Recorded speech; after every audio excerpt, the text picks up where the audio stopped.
cabinet is reportedly mulling changes to the Eskom board when it meets today. Government is scrambling to find immediate solutions to the country's escalating energy crisis.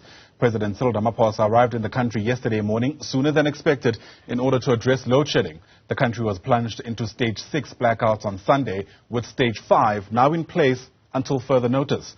Our politics editor, Lukhanyo Calata, has more. President Cyril Ramaphosa touched down on home soil at around 7:25 on Tuesday morning. He flew in from England instead of heading to New York for the United Nations General Assembly. And almost immediately he was confronted by the effects of stage 5 load shedding outside the gates of the Waterkloof Air Force Base. This time, though, Ramaphosa escaped from the airbase as the morning's peak hour traffic was brought to a standstill for his motorcade to slip away. But he's unlikely to escape the wrath of opposition parties that easily. They're baying for blood. At the heart of this lethargy is the so-called Crisis Committee, appointed by the President to take over the implementation of his plan. They have made no progress at all, and they should be taken off the job right away. But what we cannot then do is replace them with another set of ANC politicians. We need South Africans to get out of their docile stage of accepting the nonsense that is dished out to them.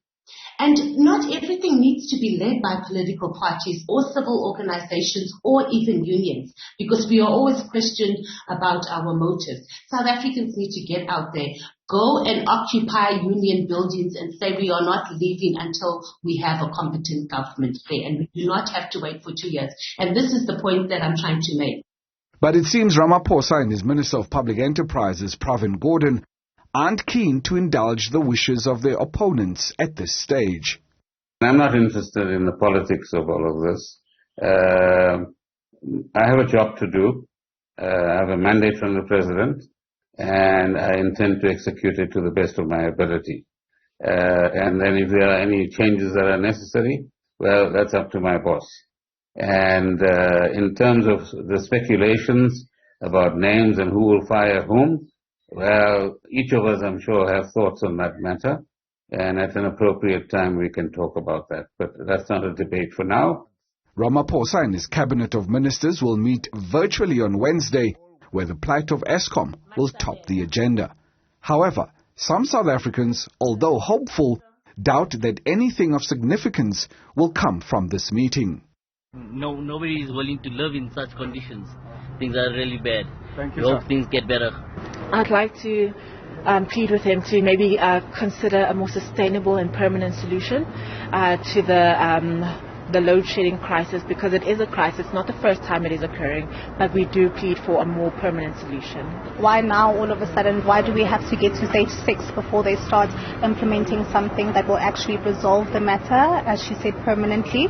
So I hope so. However, I'm very doubtful. I mean, if anything, we've been taught that whatever our government decides on and whatever strategies they implement, we must just take it with a pinch of salt. So I would like to say, dear Mr. President, please think of a man on the street and everybody else, not just yourself.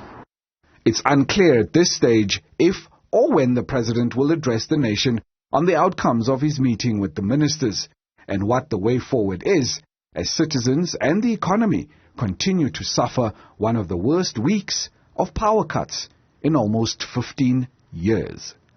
For Newzroom Afrika on Channel 405, I'm Lukhanyo Calata in Johannesburg.